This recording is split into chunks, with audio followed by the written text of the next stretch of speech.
You know what time it is. The Into the Flow podcast starts right now.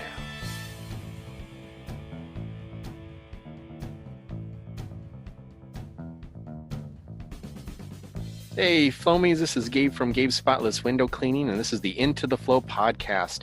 And today we got with us Heather Ryder from Ryder Window Cleaning out in Napa Valley. Thanks so much, Heather. We appreciate making the time. Thanks for having me on. All right. So you've been in business in California for about 4 years, but you've been cleaning windows a lot longer than that, right? You mentioned about off and on for about 9 to 10 years or so. Yeah, 9 to 10 years roughly. So what were you doing? Were you just working for someone, or would someone call you when they needed help, or how'd that work out?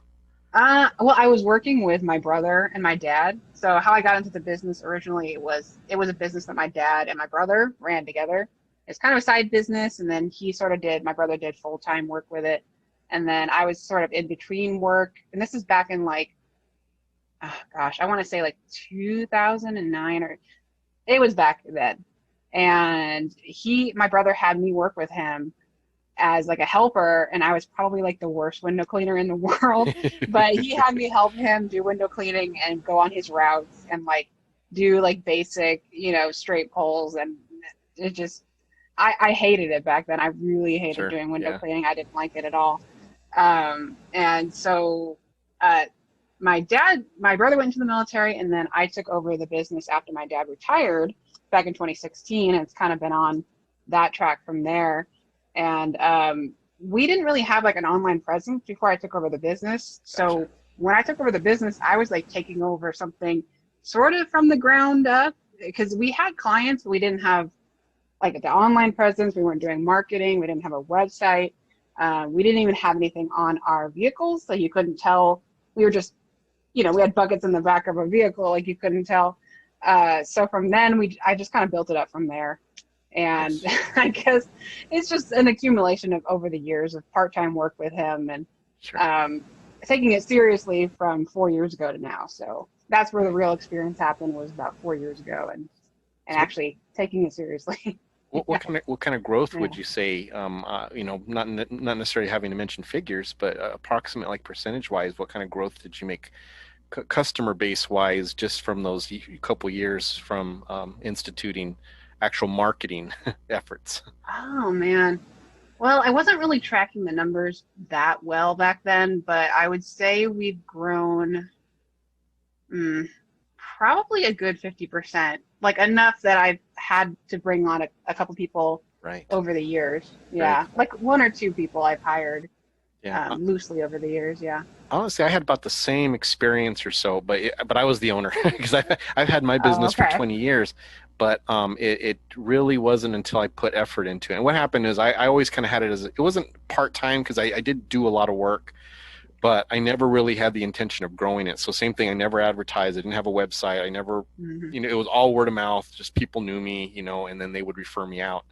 And then when we had our daughter, it was becoming apparent that my current income wasn't going to cut it, and we had to move because we were just in a little studio apartment. I mean, my wife and I were just bare bones, and we were happy. I mean, it was fine for us. We loved it. We loved having low bills and, not having too much overhead. But once we had our daughter, a lot of things changed. And I was shocked at how, if you just put a little effort into growing your business, how fast it would grow. I mean, and that's, I would say, about 50% growth in the first year of just trying to use the internet, just advertise.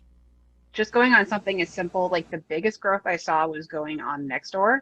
And just having a little, I think you can make a little business website on there. And, it's huge. Nextdoor is huge, especially in our neighborhoods. People it's all referral. Napa is a big town, but it's also a small town mentality. So everybody likes to get referrals. I think 95% of my customers are 50 and over. Almost nobody's my age. So they still go off of referrals. They still go off of Cheryl said that, Heather's great and hire her, and, bring her in. She's going to take care of you, that kind of thing. So just, you're right. Having an online presence is absolutely key. Even if it's just a simple Google, little, the free Google website, it'll have a simple link for your phone number, a simple, I think you can even get a free, a little free website, whatever company name dot Google, whatever. You don't have to pay for a domain if you don't want to. It just looks better to have a .com Absolutely. for your business. The interview, the podcast where Kevin interviews myself, we have a really in-depth conversation about that, about the need for social media and also just for getting your advertising in line. You know, one of the things I mentioned in it is just how important it is. You don't have to pay for anything, but just make sure all of the little websites are consistent, that you have control over the little, you know, city search and a Manta and all these other weird kind of little informational hubs. Just go through there, get your account, make sure everything, you know, put your logo on there, put some pictures on there, make sure the times are the same, the phone numbers match, you know.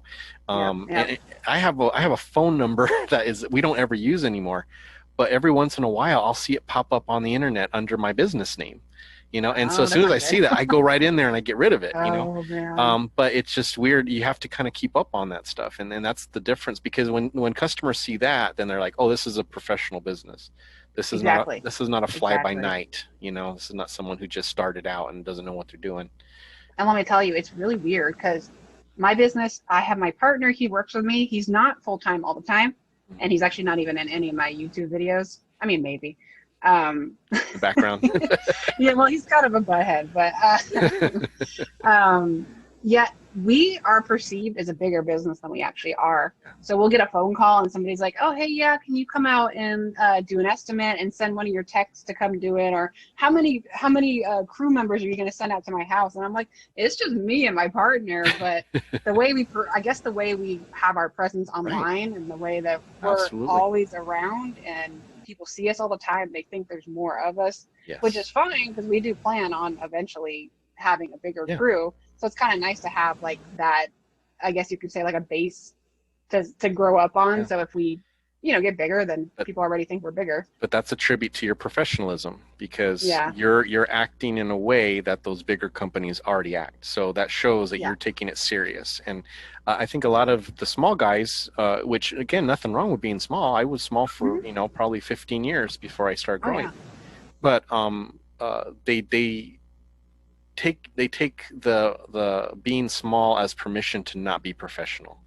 And that's the thing that's not acceptable, because if you're not professional, you'll never grow, because you'll lose as many customers as you get, and you'll always be in that same thing. But if you're professional and you treat your customers with respect, then you're going to not only keep your customer base, but you're going to grow upon that customer base, you know. And that's always the key. That's really good. That's really nice that you jumped on that, and you're already having that presence, you know. But I'm sure that there was some times where you had to kind of adjust, because I know anytime you go from being an employee or a worker to now you own the company, there's like a learning curve, right? There's a mindset switch, you know.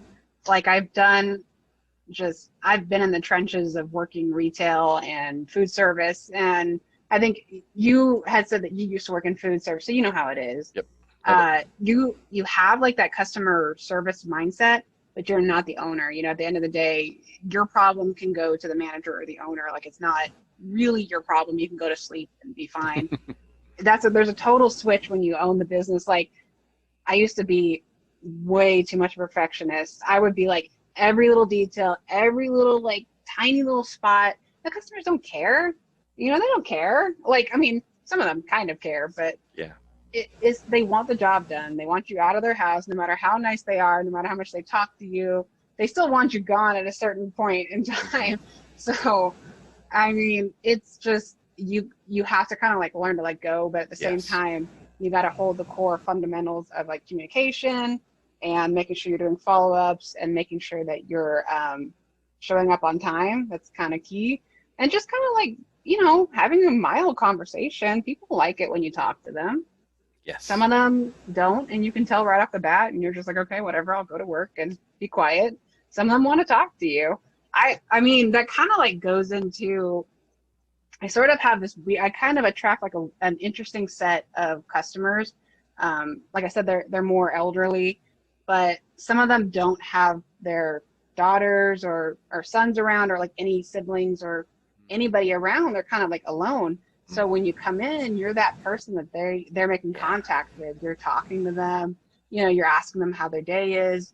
Some of them are in a bad mood. I've had customers who I had a customer, she's been like one of my favorite customers, but when I went to go do the estimate for her, her mom had, I guess, just passed away, just Oh, everything, fell on her shoulders. And when I came by, she just was kind of like, you know, just the moment that things fall apart and sure. she needed somebody there, essentially. And you're there and you help them and you reassure them and you make sure that you can guide them through the process to make things easier for them. Yeah.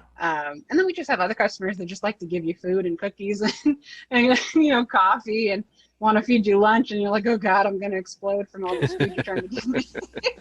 And I do really want to leave, but thank you Yeah. for the lunch. Yeah. It's Absolutely. kind of interesting. It's nice because you get like these, grandparent types, and you have like a pseudo grandparent that feeds you and makes sure you're okay. And it's kind of nice sometimes, That's Yeah. been nice. That's been nice to have that customer base because they're so loyal. Like you're not gonna get that. I don't think that when I'm that age, I don't think that our generation's gonna be like that at all. I Like have I don't hope. know. I have I hope. don't think. I think it's hard. Yeah. I've I've seen with the younger ones that I've hired. The thing it's interesting. The thing that I have to teach them more than anything is to put themselves in other people's place. You know, Mm. and like just as a for instance, went to a house and one of my new techs he didn't really break it, but it was like a string on the blind, and you know how there's like that little Yeah. section where it goes from multiple strings to the one, where you pull, I The don't know, little like plastic a piece. tassel, yeah. Yeah. And he had pulled on it and it fell off, Mm. and he again probably not his fault. It probably was already off, and but what he did was he just laid it down by the blind, didn't tell the lead, didn't tell the customer, and left. Oh, So of course we get this call, and the customer's furious, and he's like, "You got your text broke our blind," and I know nothing about what's going on, right? I get a yeah. call, and your text came, and then they tried to make it seem like they didn't. They tried to hide it, and all of these things, and I'm like, "Whoa, whoa, whoa!" So I called the lead, and I was like, "Hey, what happened?" He's like, "Gabe, I have no idea. I nothing. Everything looked great to me, everything." And then I called the tech, the new guy, and sure enough, he's, oh yeah, yeah, yeah, I broke that. He says, but I put it right there so they could reattach it. And so I had to kind of have a talk with him about, Oh. look, you got to put yourself in the customer's place. Those blinds are, Mm. $300, $400, $500. These blinds, Imagine if you had something in your house that was like $500, and somebody came in and took and then broke it, or at least according to what you thought, broke it and left and never said a word to you. How would you feel about that Yeah. person? And you can I'd see be his pretty eyes kind pissed. of open up.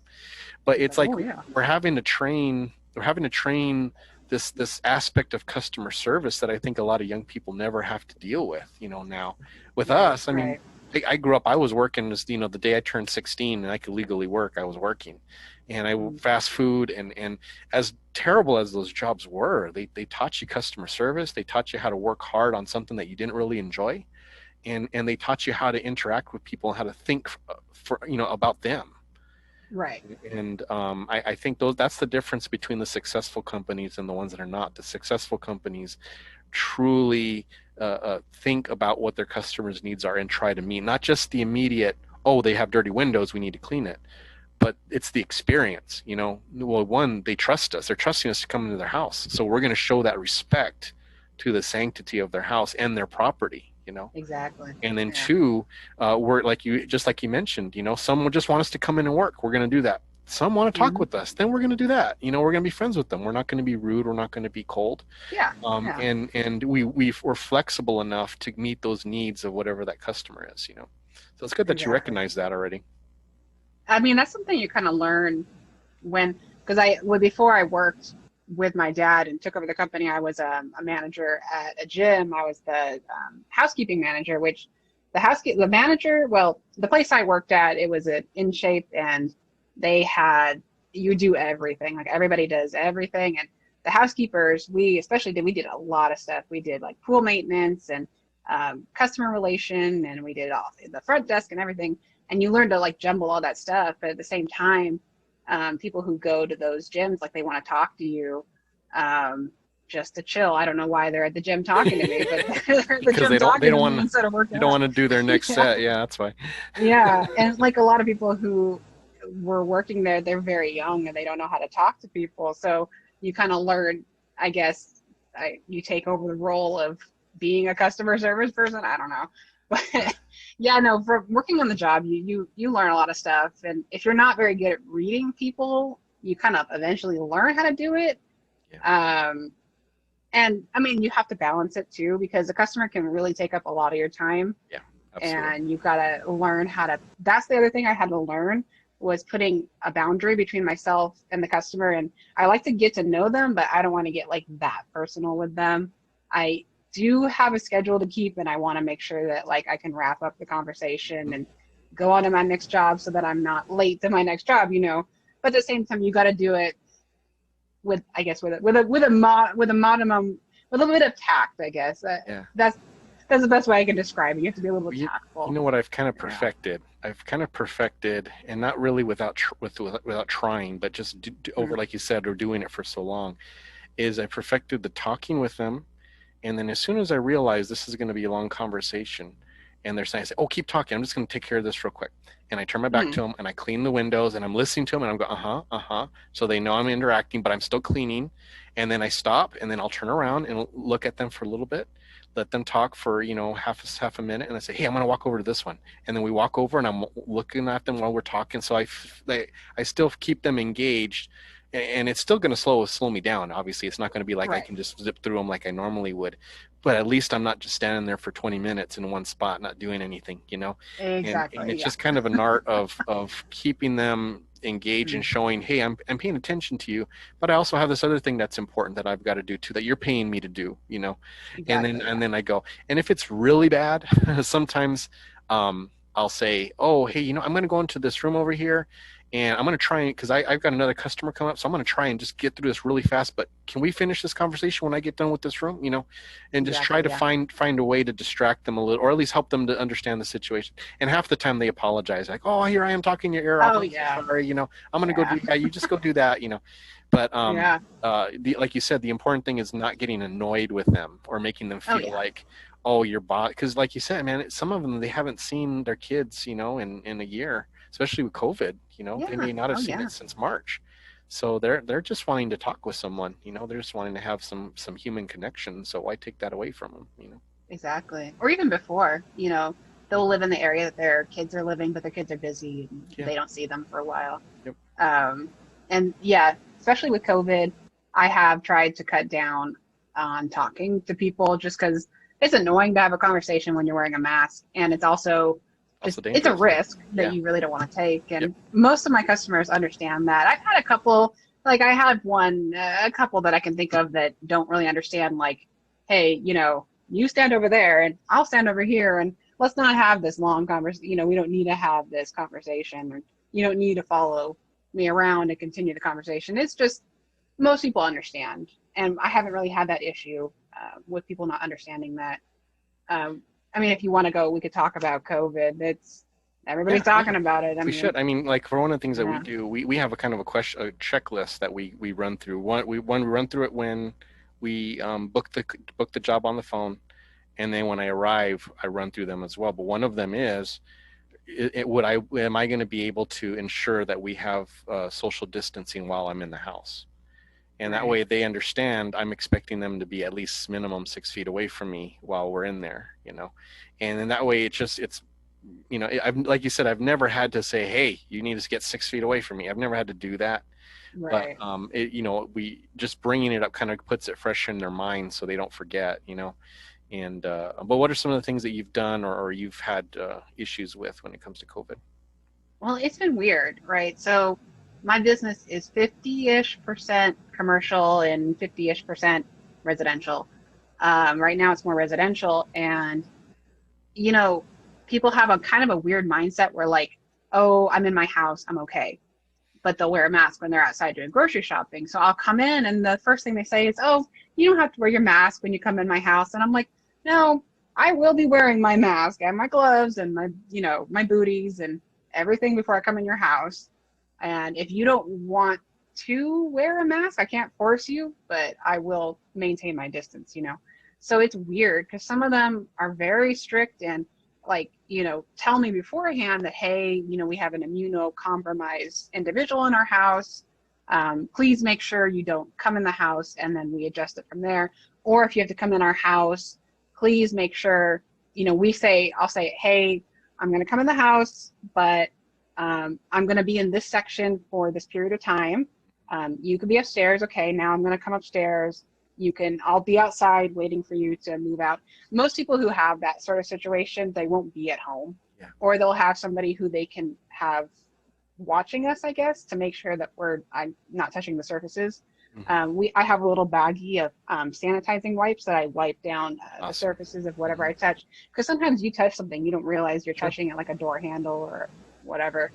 And then on the other end of the spectrum, we have people that don't wear masks and their house is full of children and all that stuff. So in that situation, generally I like to let them know that, hey, like, I'm not comfortable with all the people around. I can't guarantee that, I won't bump into somebody. So normally I'll have to just schedule them at a later time, or try to figure out a way to work around them, and kind of do the same thing where, like, I verbally shuffle people around and say, hey, I'm coming into this room. Can you please, like, I'll be in here for like 20 minutes, 10 minutes.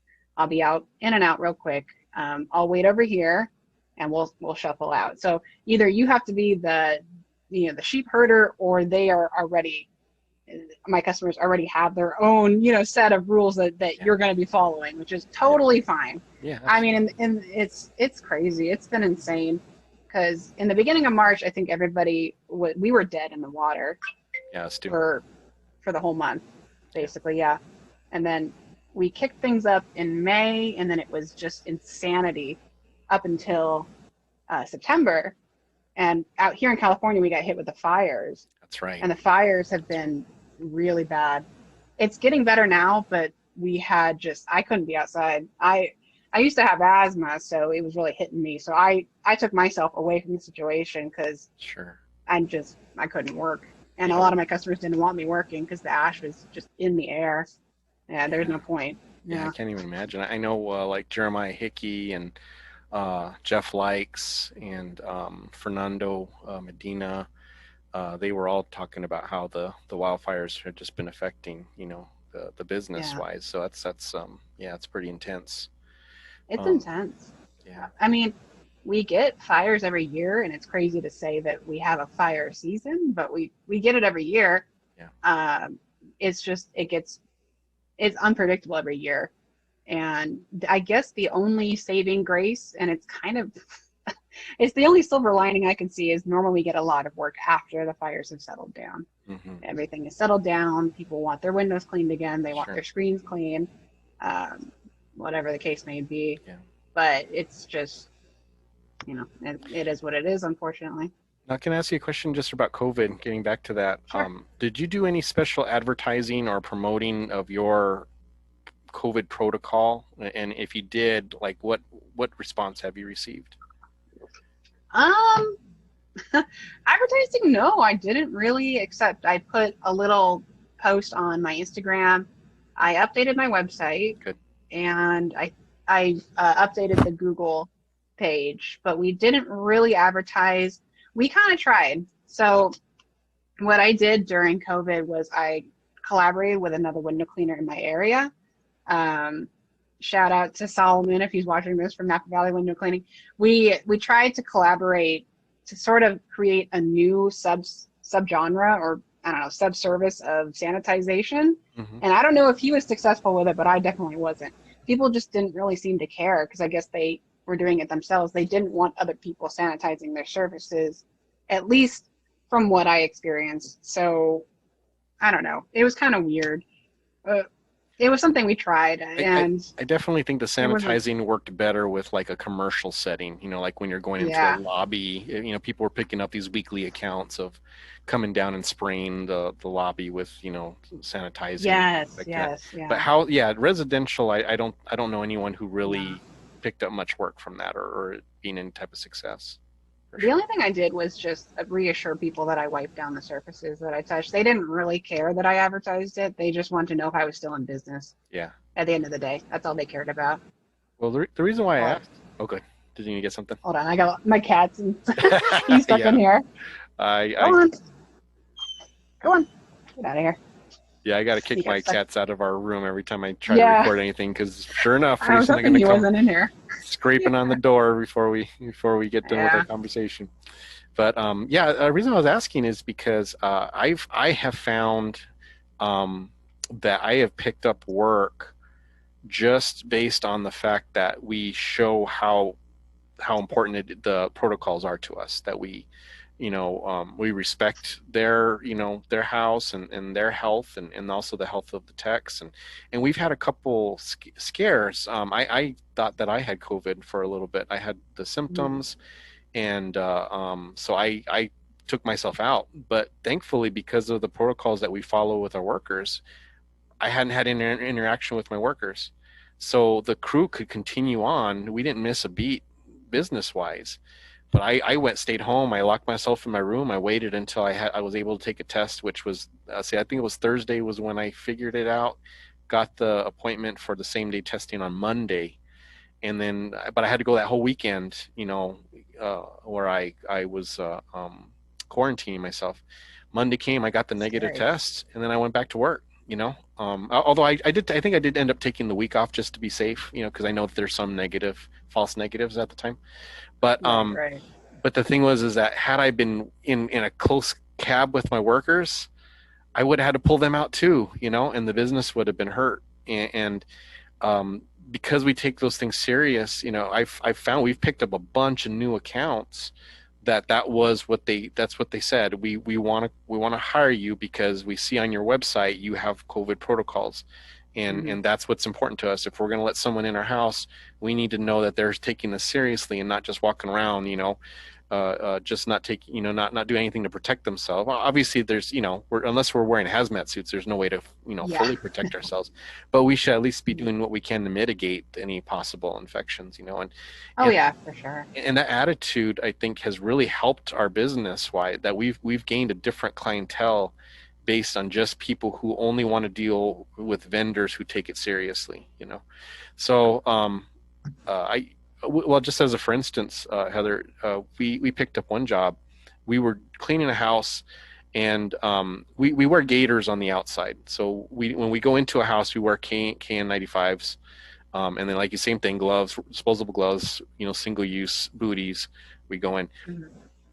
The neighbor across the street had a much bigger house. Watched, it wasn't even it was my crew. I wasn't even there, but watched that they wore the gaiters outside. Watched the one tech put on the equipment before we went into the house. Mm-hmm. Called us up immediately and scheduled and said, I already have a window Oh wow. cleaner, but I want to hire you guys because you guys take it seriously, and because I want whoever comes into my house, I want to know that they understand the right protocol. So Right. that's been the response, and I think that's partly why we stayed so busy. Is I think that we're kind of reaching into a different clientele of people who view that as important. So whatever people think, whatever I know everyone has different opinions on it. I think that there definitely is a certain clientele that wants people who take it serious regardless of the risk. Exactly. Yeah. That's And really we've had that. People will call and they'll ask like what is our procedure? What's our protocol? Like it's the same thing. They'll ask that. Even though it's listed on our website, they just want to hear it from your mouth. And that's pretty much most of the time that's all they need. So mm-hmm. it's kind of the same thing. Yeah. But that's great that somebody actually saw you guys and was watching Yeah. you, Yeah, we've got, and all the hard work that you go through to actually make sure you're safe. Some, it's it's good. That's yeah. great. So tell me, you started off on your own. What were some of the harder lessons that you think that you might have learned as kind of even though you weren't a new business owner, I mean, you had new Right. responsibilities put on you. What were some trial and error things that you had to kind of go through as now an owner? Oh my goodness, so much. Just getting scheduling down and things that I was doing as like management jobs that you would think are, oh yeah, I got this. It's cool. You know, Scheduling and calling customers were for some reason just a lot harder to do, and it was all on me and all Sure. my responsibility. Managing to learn how to actually be a proper window cleaner and run a business at the same time, it sounds easy from the outside, you know, but it was very difficult. Like Yeah. I had times where I would like throw my squeegee. I'm like, God, I can't get this. I can't figure this out. What the hell am I doing wrong? You know, like uh, just learning how to have a process, make sure I have, you know, everything I need, slowing down, um, just I want to say almost everything. Yeah. I had to So learn give me everything. an example. What were some things you struggled Yeah, with? And because you had experience, I mean, you've been doing it for years prior to. yeah. So what were some of the things as an example that were challenging that made you want to throw your squeegee after you became an owner? Taxes. Oh yeah. I want to throw my squeegee at my computer. Taxes. I learned the hard way that you should hire somebody. You know, if when you're starting out, Yep. maybe you could do it on your own if that's what you're good at or you know somebody, but definitely hire somebody. Yeah. I would have saved myself so many headaches. Yep. So many headaches. I hired my tax person. She's one of my customers. So I was like, hey, you're a tax person. Um, you're apparently great. You know, everybody comes to you. So, hey, can you take me on, please? I need your help, please. That is one of Yeah, the number that one was the piece big of one. advice Yeah. I give is don't do your taxes anymore. Let Yeah, somebody don't do else your do taxes by it. yourself. Nope. Yep. Yep. Hire people to do stuff that you're not good at. If you're not good at accounting, if you're not good at marketing, you know, if you're not good at making logos, because I've seen a lot of really bad logos, please hire a graphic designer, please. Um, just, yeah, hire people. That's the biggest lesson I learned was hire people to do stuff you're not good at. Good. I don't know. There's a lot of other small things, I guess. Learning how to manage my time was another thing that it took me a while to learn how to do. Uh, Being able to get the job done quickly enough to be able to have a good work day that doesn't, you know, having a good work day that isn't going into like 15 hours of your day when you get Sure. home. You're not spending 4 hours doing paperwork. Um, just learning how to be more efficient was something that took me a long time to do. I'm still learning how to do that, to be honest with you. I, I'm still learning. Yeah. I'm totally always preaching efficiency to Hmm. when people talk to me about what I need to learn about starting a business, and they're always thinking about what tools they need to get or what techniques they need to learn, and I'm always like, be efficient. Yeah. So much Be of efficient. my Yeah. my money that I wasted and time that I wasted was only because of inefficiency, Yeah. Hmm. and when you grow, when you hire and you have a crew and then you have an office, each step that you take requires a readjustment of your system so that you can be efficient again. Exactly. And I remember the year I had first hired a crew, and I had like 3 employees, and I was taking on. I looked at my numbers, and I had done like I think it was like 15% more than the previous year. I mean, I blew the total out, but I made less money myself. And I was like, what Wow. happened? And I went back, and yeah, I just was not running my crews more efficiently, and I was hemorrhaging money paying my, in payroll. And I just wasn't managing them right, and I didn't, and so it was just a hard lesson to learn that, if there's always like a gap when you go from working by yourself to having a crew where you're because you're profitable, always profitable when you're by yourself. It's just not much profit. Then you hire, and then you kind of dip in your profit, and then you go past that next step of learning your systems, and then all of a sudden you're like, oh, okay, this is why I have crews. This is why, Yeah. this is the Yeah. step. This is why you go through all the headaches and all the hassle of payroll tax and workers comp, because then you see, Mhm. now it starts growing, not incrementally, what's the word? Um, Like, yeah, what is the word? Low. Oh, I guess incrementally. You grow steadily. exponentially. That's the word that I was trying to say. Exponentially. Yeah. Yeah. Yeah. So, because it's when you're by yourself, it's always a steady kind of straight curve. But when you start hiring, each employee bumps you up, because that's work. They equal income, if they're trained Hmm. properly, of course. But yeah, just efficiency. Yeah, Oh absolutely. yeah. And the thing about efficiency is it saves you a lot of headaches and stress if you're efficient. Because you're Hmm. not always having to redo stuff or inefficiency is wasted time, and wasted time is stress. Right. And that's just one of the things that, as a business owner, the less stress you have, the better. What are some things that you do to help with stress and anxiety of owning a business? I set that kind of goes back to like the boundaries that I set with customers. Um, I set boundaries with my hours. So if I'm closed at 7, I'm not answering the phone. I'm not answering text messages from customers. They can wait till the next day. And if that's a problem for them, then they're not a customer for me. So that's one thing. I am very strict about taking days off for the most part. I do try to take days off as much as I can. I know sometimes we break that rule, but I try to take the weekends off. A Saturday we work until just like 1 p.m. We don't add any more than like a job, maybe 2 jobs.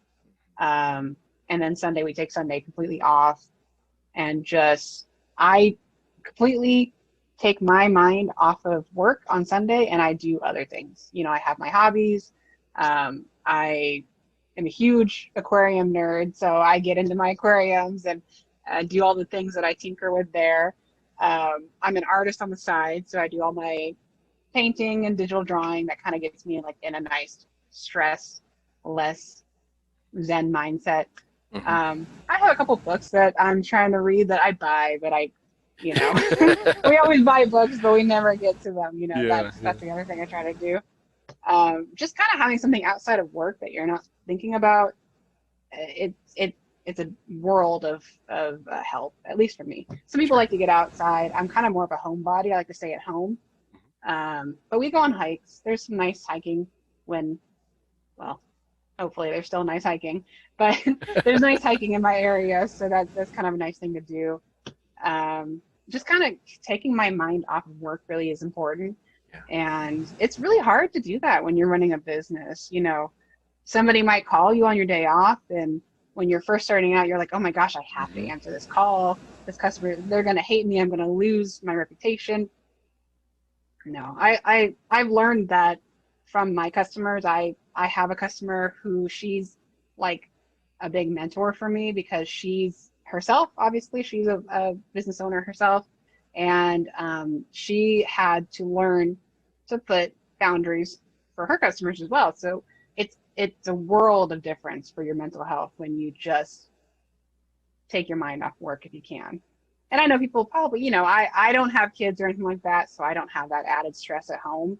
Hmm. Um, but, even if you do, I guess you can incorporate what you do with your family and, Yeah, go for a hike or go do something fun and just kind of relax. And the day's stress will be there on Monday, trust me. you know, absolutely. just So don't let somebody else's stress be your stress. good, Yeah, good I mean, advice. Excellent yeah. advice. So how long would you say it took you till you got to that point? So you 4 years as an owner. So year one, year two, till you're able to kind of Uh, be able to keep the business where it should be. Well, probably about this year, to be honest with you. Well, the end of last year was where it started to feel more solid, and we were able to implement everything that we've been working for. We're still growing. I still feel like a newbie sometimes. There are some days I'm just like, I don't know what I'm doing. But this year has definitely been feeling much more rock solid. We're getting it's slowed down for, the COVID reasons, but we still have a steady base of customers that are very loyal Awesome. and really they want us to succeed. So I don't know, this year has felt like we're going to get through this, Mhm. and it's been growing. So, That's awesome. you know, Very, very cool. So let me ask you this very now. proud of my team. What kind of challenges have you faced as a woman in a male dominated industry? Because it's really very rare when we see a female owned business in the window cleaning industry. I'm sure there's got to be challenges that you have to face just because of that. I mean, what's your perspective on it when it comes to the things that you have to deal with and maybe the male owners might not? Oh, mm. oh. The weirdest one was when I hired a couple of buddies over the years. Every single time somebody would think, "Oh, is that your husband? Oh, is that your husband?" I'm like, this is a different guy. 2 weeks ago. This is not my, no, this is not my husband. Okay. Just really weird, intrusive questions that I get, like, Yeah. when are you gonna have kids? And I'm like, oh, I'm not having kids. And normally you would think that's the end of the story. Oh, well, like, you should adopt. And I'm like, I just, no, I don't want, no. Like, I just said no. So it's just really weird, very personal questions you get. A perception people have of you. I'll go do an estimate and they assume that I am the office worker. And when I come onto the job site, they're like, oh, you're actually doing the window cleaning? I'm like, yeah, I'm the one. I own the business. I'm running it too. I'm doing your windows. So that's kind of been really weird because they just kind of look at you like, okay, I guess so. As long as the windows are clean. Like, they kind of like sort of give you a side eye, like, are you sure you can handle my windows? Yeah. That's sort of been the thing, is they don't really think that you can do the job that they just hired you to do. So Hmm. that's sort of the thing I've come across. Yeah. Yeah, it's It's weird. interesting. Yeah, it's interesting you say that. My wife worked with me for quite a while in the field. Now she's mainly in the office, and we have a daughter now who's homeschooling, so she gives a lot of attention to that. But back in the day, I mean, she was there with me, and she comes from a background of working in offices, where everyone gets all dressed up and it's very Hmm. professional, and you're dealing with, lawyers. She worked in a lawyer's office. She worked at a hospital, dealing with doctors and nurses and all this. And then she started cleaning windows with me, and of course you dress as you would clean windows. It's not fancy, it's just you wear what's comfortable and what's going to keep you cool in the heat and warm in the winter. And she would just say, that was the hardest adjustment for her, was going from an environment where people would look at her, and even though she was secretary or an administrative assistant or whatever, she got like a certain amount of respect just because of the way that she dressed. Then going to where she's looking like a worker, right? Hmm. Even though she's half owner of the business. Um, and then people were treating her like that, and that was, but they Yeah. didn't do that to me. I mean, I looked just as grungy as she did. And, nobody ever looked at me as if, oh, well, you're just a worker. I mean, they knew I was the owner, but I thought it was always very unfair that she never got that same type of respect. And she would go to the store sometimes after work and come back and just say, oh, people gave me so much dirty looks, and I don't Hmm. understand why people look at like the way, like, who cares? Um, but yeah, I just think that was very eye opening for me when she was telling me that, because I certainly I didn't expect it, when she started working for us, in the business like that. Um, Yeah. would you say that? Well, let me ask you this. So, with you being a female owner, uh, do people like expect to talk to somebody else? Like, do they view you as if you're just a worker, or do they know you're and understand you're the owner when they're making their appointments? Um, Most of the time they know I'm the owner because I explicitly tell them that I'm the owner, just to make that clear. There are a couple times they don't know, they'll assume that my partner or whoever I had working with us, normally they're a guy, they assume that they're the owner. It's gotten better now because people have recognized me. I've gotten referrals and they're like, oh, hi, yeah, you're the girl that does the windows I see doing downtown work. And I'm like, yep, that's me. So, I mean, in the beginning, yeah, a lot of the times they assumed that I was not the owner. They'd go ask my tech guy, you know, hey, you own the business, or are you the owner? Can I get a card? And then he'd have to come back to me and, hey, this guy over here wants your card. And I'm like, okay. So the perception, yeah, off the bat, they don't assume that you're the owner of the business, or that you have any kind of power to say anything, or I don't know, work in window cleaning, even though Yeah. you're doing windows right next to the person. So it's weird. It's on that end of the spectrum. It sucks. They don't assume. Um, I don't know if it's because of the bubble we live in. In Napa, there's a lot of women-owned businesses, so there's a better support network for that. People love hiring women-owned businesses. They love hiring small businesses in general. Uh, so it's not as bad as I think maybe in some other areas, but it's still there. I Yeah. mean, on the opposite spectrum, it's a nice marketing tool. I use it a bit as a marketing tool, so that has helped. People are like, "Oh, that's great."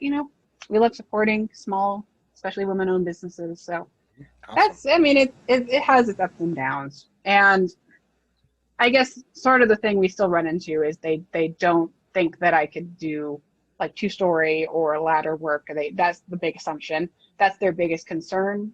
Is they're like, oh, I don't know if you can handle it. I don't want you to get hurt. I don't want you to fall down. But they'll happily put my partner up there and make him do all the hard work. I'm like, well, that's not very fair. Right, exactly. That's not very nice. So yeah, I don't know. It's an assumption that you're not going to be able to change people's mind. You just kind of have to um, prove that, hey, yeah, I'm the one doing the work. Here's your great work, and then that after that, normally either you have a customer for life, or they go with somebody else. So Yeah.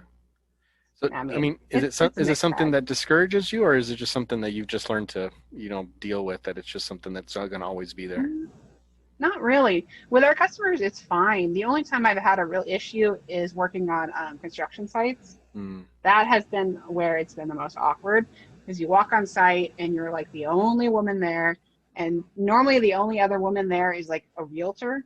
hmm. So they're like, who are you associated with? So they don't assume that you know anything. You'll go on site and then like everybody stops and is looking at you while you're walking around trying to do, a bid, and it's just very awkward. Hmm. And there's some situations where you don't really want to go alone and do these sites. So, that there have been some times where it's been uncomfortable. I had a situation, what could have turned into a very scary situation. I had a miscommunication with a customer. She had sent me to a job site. I was working with a realtor. She sent me to a job site, but she wasn't the one paying. It was the gentleman who owned the place, and he didn't approve the window cleaning, but she had sent me ahead to do it. It was a really weird miscommunication. I So hate those. Yeah. I had it was well, he had called and was wondering why there was somebody on his site doing windows. So he comes in like full throttle with his truck, like he was angry. You could see him coming up the road, and he was yelling at me in Spanish. So I think he assumed like I was like a housekeeper or something. I don't know. And when he came on the site, he stopped like dead in his tracks and completely froze, because he wasn't expecting to see like, I guess, a woman working on site or something. So it went from either he was going to come and beat my butt because he thought I was like a guy working on his job site trying to get money out of him, to like, it's okay, I'm not angry anymore, but I'm also very confused and frustrated. Like, it was very weird. And if honestly, if I were a guy, that probably would have been a really bad situation. So that's kind of been a bit, in that situation, it was a buffer, but I wouldn't recommend uh, getting into that situation. Yeah. That was probably one of the scariest situations I've been in. Yeah, that would be. Yeah. My wife had a couple experiences where she felt uncomfortable with the homeowner. Typically we work together, but one occasion I think I sent her by herself, or I had to leave to go do something, and then another time it was just a big house, and she was on one end of the house and I was in the other, and the homeowner really made her uncomfortable. Yeah. She told me, of course, afterwards, or when we were away, and I wanted to go back there and give him a piece of my mind, but I just it's frustrating that sometimes women can't go in and just do their job and leave, and especially Yeah. when it's someone who I care about, who means the world to me, that someone would treat them with that disrespect. Um, and it's just hard because I think my wife has expressed it really well in that she said, you know, when she's like, when you walk from the grocery store to the car, you just walk to the car and you pull out your keys and get in the car. She's like, I am looking at every single person in that parking lot and where they're at and what they're looking at. What is their facial expression? Do they look like they're doing something, or do they look like they're scanning around? You know, are they purposely in an area where people can't see? I mean, she just goes to this whole checklist, you know, which is just It is astounding true. to me. And you know, to have to carry that over to your job site now, you know, and to well, what's this customer doing? Why are they standing over here? Are they just purposely trying to get on the side of the house to, you know, which is how she felt on that one particular job, you know. Yeah, And it is yeah, a danger. Yeah, and it's a constant and present danger. I mean, I've had my partner. He's a big guy. He looks kind of scary if you don't know him. He's a big teddy bear, but he's a buffer. But when I was working alone, there were times that, you know, there were several contractors coming on the site. You don't know who these people are, and there's some situations where um, you just have to be very careful. yeah. You know, we have. I mean, you've got several pointy objects you can keep on yourself, or you know, I have like you know like a taser I keep on me, but Oh, that's good. you have to be very situationally aware, and you just never know. I had a customer, she had gone off of, it was very weird because I had no red flags, but when I had no red flags during the estimate, but when I went on the job site, she had, I guess, gone off of she wasn't on some sort of medication, and when I finished doing the outside and came inside, she was just walking around the house without any clothes on, Oh my and she goodness. thought that I was her housekeeper. It was very weird, very awkward. Thankfully, I had the phone number of her son, so I was able to call him and be like, "Hey, can you come by and deal with your mom, please?" You know, so it's just, you know, one thing you can go into a job site and think that everything's okay, and something can change within an instant. So you just have to be, like you said, like be aware of what you're going into, because you know most of the time customers are great, they're good, and you know they want to make sure that they want to make sure you're safe, but you know you just never know, so you do have to be careful. Sure. Yeah, it has been something to be aware of. Yeah. Well, I think that's one Yeah. thing that window cleaners have no shortage of, are strange customers. Yeah. Have you Yeah. have you had any interesting experiences? uh, well, besides the woman that I just mentioned, yes, oh boy, yes, I had one that taught me the importance of, you know, distancing yourself and creating boundaries. He was a gentleman who was a very eccentric gentleman. He thought himself very much the artur of Mm. everything. So he had all these very fancy vases and paintings and everything. Um, he would follow me around the entire house, which I think everybody has been through that situation before. Had a customer that would follow them through the house, but he would he wanted his entire, this is when I was new too, so he wanted all his windows itemized, right? He's like, I want you to write down the window in this bedroom and then what it has on it. Does it have Oh, you gee. know, a scratch on it? Like just insane amount of detail. And then when I went to the job site, he's like, okay, I want you to take this window out. Oh, and then Oh wait, no, no. add this window. I'm like, oh my god, oh my god.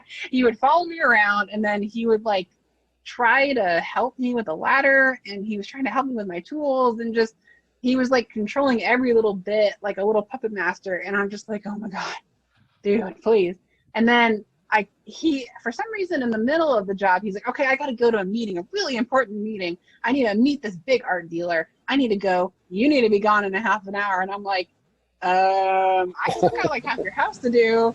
And like everything that can go wrong on the job went wrong. Like my shoe broke, my ladder wasn't working. Like, and he's like, I need you gone. I'm like, okay, well, you know what? Okay, I'm gonna finish this last job, this last window. I'm out of here. And so I leave, and I get a call that morning at 6 o'clock in the morning, and he's like, oh, this window here has a streak. I need you to come back right now at like 8 o'clock to come and look at my window. And it was like a blown seal. Like, you know, most of the time it's a blown seal. So just everything that can go wrong. And the most eccentric individual, you can meet. I was just almost every lesson you can learn on a job site was what I learned there, and I've never forgotten that gentleman. I was like, okay, and I don't know why I was like, well, can I get you on a schedule? You know, can I put you on a schedule for next year or in 6 months? He's like, oh no, I'll call you in 6 years. And I'm like, oh, okay. Okay, fine. Oh You're somebody else's problem. I don't want to deal with you. It's okay. Oh man. He was very eccentric. Like he's the kind of neighbor that would go into people's garages, and I don't know. It was interesting and would not recommend. Would not recommend again. See, his value wasn't in what the money you received from him. His value was in the lessons that you learned, and like you said, where to lay the boundaries. You know, you use all that from now on. So that's awesome. Oh my gosh, yes. Like everything you can learn in a bad customer, all the red flags is this one guy. You know. Oh man. It's funny now, not funny then. Right, exactly. That's in the moment. It's not so good.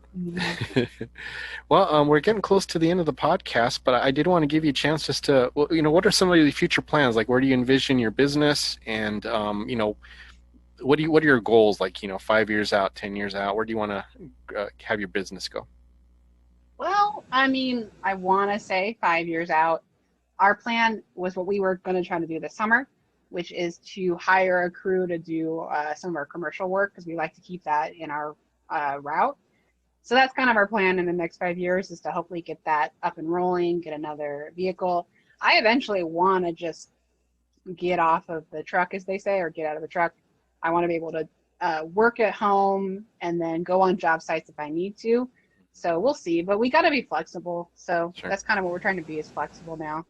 Kind of have more of a well-rounded business. We just added power washing this year, so we'll see how that goes. Oh, good. Yeah. Yeah, we'll see how that goes. Keep the Flomies posted on that, because I mean, it's, you know, it's something I'm always kind of have sitting there. I just never pull the trigger on it, and yeah, you know, let us know how it's going. And if you're doing well, you might encourage some of us to you know, look to invest in that down the line. You know, just it's always good to see. Be gentle though. Be gentle, because I don't know, that's extreme newbie stuff. I don't know. So yeah, eventually we'll get a crew. We're still kind of we're a 2-man band right now, so eventually we want to get people on. Sure. And kind of grow the business more. Yeah. And very good. Yeah. And you got a YouTube channel. Yes. Yeah. My Heather the Window Woman channel. So it's small videos. I do small videos on Instagram too every once in a while. So that's, you know, just another part of the side hobby that makes the business fun to work with. Awesome. You know. Yeah. Very cool. We'll have to. Was Heather the Window Woman? Is that what it is? Heather the Window Woman. Yeah. Yeah. Okay. Cool. I'll have to look that up. We'll have to add that onto my subscription there on YouTube. Very cool. Awesome. Well, thanks so much for taking the time, Heather. I really appreciate it. It was very interesting, and you know, we appreciate your contributions to the ITF group, and please keep them coming. And we wish you continued growth in your business. And like I said, please let us know how the different avenues that you explore go, because that kind of gives us, you know, those of us who haven't quite taken that path, some information that we can use when we do our growth, and vice versa. You know, ask questions, and that's what's cool about ITF is if you have a question on something, you're going to find somebody who's been an expert in it for a number of years. You know, you'll find somebody who knows how to do it. So it's one of the best Facebook groups. Thanks for having me on, Gabriel. Yeah, absolutely. Wish you well, and look forward to talking to you again soon. So take care, and thank you, Flomies, for listening. You guys have a great evening, and we'll catch you soon. All right. Okay, bye-bye.